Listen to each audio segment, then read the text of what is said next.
Bem-vindos à terceira parte de A Arte da Guerra, desta vez para pedirmos ao embaixador Seixas da Costa que nos fale um pouco sobre a forma como viu a visita do Ministro dos Negócios Estrangeiros russo, Sergei Lavrov, a Angola.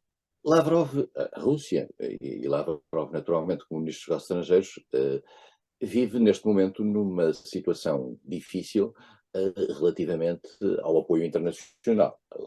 A Rússia quer garantir apoio internacional para evitar o isolamento, nomeadamente o isolamento nas Nações Unidas, já que é impossível evitar aquele isolamento que lhe é criado pelas sanções unilaterais criadas pelo mundo ocidental face à Rússia. A ligação fundamental da Rússia é com a China, como se tem visto, em termos de tentar captar a China para o seu lado, evitando que a China ficasse do lado ocidental, e não fica, e tentar, em relação ao resto do mundo, em particular ao mundo africano e ao mundo asiático, garantir pelo menos a neutralidade face àquilo que é a sua ação militar contra a Ucrânia.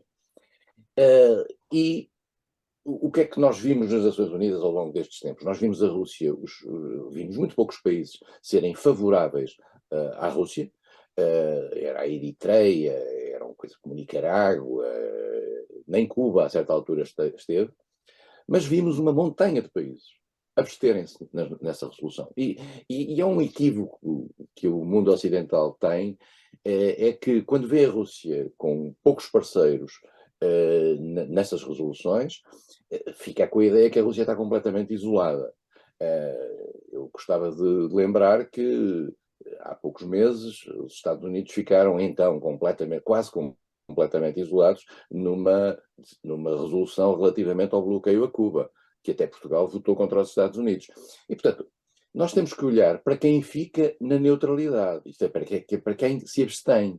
Porque o facto de alguém se abster numa coisa como esta, como uma agressão, uma condenação da agressão russa à Ucrânia, significa que esse país não condena a Rússia.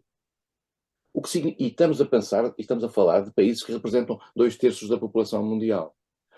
E por isso mesmo, temos de ter algum cuidado nesta matéria e fazer uma leitura um bocadinho mais sofisticada destes resultados.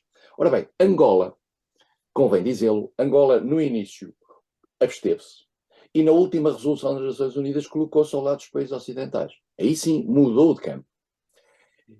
E isso deve ter sido um sinal importante para Moscovo, que teve sempre, e é preciso perceber quem está no poder em Angola, o MPLA. O MPLA foi o partido que sistematicamente foi protegido desde o pré-independência até à independência por Moscovo, União Soviética, mas continua a ser a capital da Rússia, e, portanto, ao ver esta mudança, os russos devem se ter alarmado. Um país tão importante como é Angola, porque Angola é um dos mais importantes países africanos, vamos ser claros, e por isso mesmo Lavrov fez um tour na África. Não deve ser fácil fazê-lo, porque ele tem dificuldades de movimentação dos aviões em espaços aéreos de países ocidentais, etc. Deve ter sido ali um circuito, um slalom. Foi à África do Sul, que tinha tido uma posição favorável, ou digamos, de neutralidade assegurada, e foi a Angola. E é muito interessante reparar, eu estive a ler com muito cuidado um documento do Ministério das Relações Exteriores de Angola, que, digamos, fica a meio caminho. Angola teve sempre com os Estados Unidos uma posição a meio caminho, desde que os Estados Unidos, a partir do momento em que tentava que os Estados Unidos se dissociassem do apoio à UNITA. E, portanto, essa posição a meio caminho. É preciso percebermos que em cabindas estiveram sempre empresas americanas durante toda a guerra civil de Angola. E Angola teve sempre os réditos dados pelos Estados Unidos, pela cabinda Gulf Oil e por outros países e por outras companhias ocidentais para pagar a guerra, isto é, pagar aos russos, pagar à União Soviética. E, portanto, Angola está numa posição, digamos, a meio caminho. Porquê? Porque tem, ela própria, problemas, nomeadamente no campo financeiro internacional. E para esses problemas, para a resolução desses problemas, precisa dos Estados Unidos e do mundo ocidental. E por isso mesmo Angola tem aqui uma posição que já não é do radicalismo dos tempos do MPLA, Partido do Trabalho, e a posição Angola não é um país comunista, não, Angola não é um país socialista. Angola é uma estrutura de poder de monopartidário, mas não, digamos, as dimensões tradicionais ligadas à imagem do MPLA já desapareceram muito. É um país que tem um comportamento basicamente muito próximo daquilo que é a estrutura económica ocidental. É um país é monopartidário e, portanto, no governo tem um partido de oposição que é a UNITA. E, portanto, a Rússia vai procurar por ali isso. Mas os chineses também não estão desatentos a esta matéria. E os chineses são o maior investidor estrangeiro em Angola. Os chineses são a maior dívida externa angolana. Os chineses são o maior parceiro comercial de Angola. E, portanto, há aqui elementos que são importantes para a relação entre Pequim e Luanda. Nós temos que perceber que a China tem relações com Angola desde 1983.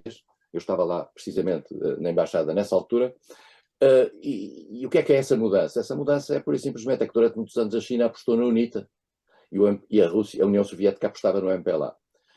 A certa altura, digamos, há uma aproximação muito feita pela então Organização da Unidade Africana. A China aproxima-se um pouco de Angola e depois torna-se um parceiro incontornável de Angola nos últimos anos, em particular beneficiando da fragilidade económica da Rússia, da nova Rússia pós-União Soviética.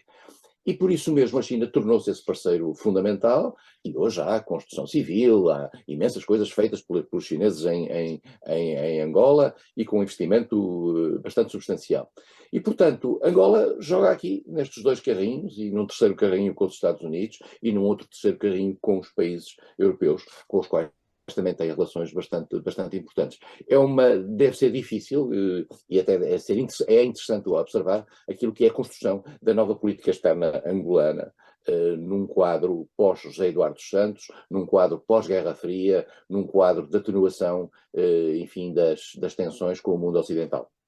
Uma última questão para resposta rápida, embaixador. Acha que, de alguma maneira, esta visita do ministro dos Negócios Estrangeiros russo a Angola, de alguma forma, contamina a CPLP? Não, de maneira nenhuma. A CPLP não existe como entidade internacional de Não se pode contaminar uma coisa que não existe. Posições coletivas em matéria de política externa. Não vale a pena sobre isso ter a menor dúvida. A CPLP não consegue, digamos, posições comuns. E se fizer um país da CPLP muito importante que não tem nesta matéria uma postura, por exemplo, similar à de Angola, é o Brasil. Mesmo o Brasil de Lula já deu sinais de alguma posição eu não digo de neutralidade, mas é porque há aqui uma grande questão nos últimos tempos, que é o seguinte: quando um país não quer, por exemplo, neste caso, apoiar a Ucrânia, ou dar um sinal de apoio à Ucrânia, considera-se que o país caiu do outro lado. Quer dizer, outro dia dizia-se, e eu volto à questão inicial, dizia-se que Olaf Scholz, só não querer mandar os tanques para os Leopard para a Ucrânia, estava-se a pôr ao lado de Putin. Eu pergunto, para acabar este nosso programa, e Joe Biden, ao não querer mandar os F-16 para a Ucrânia, está a pôr-se do lado de Putin? Fica essa questão para os próximos tempos, evidentemente. Obrigado, embaixador. O programa Arte da Guerra fica hoje por aqui. Voltaremos para a semana com novos temas ou, eventualmente, com os mesmos. Até lá.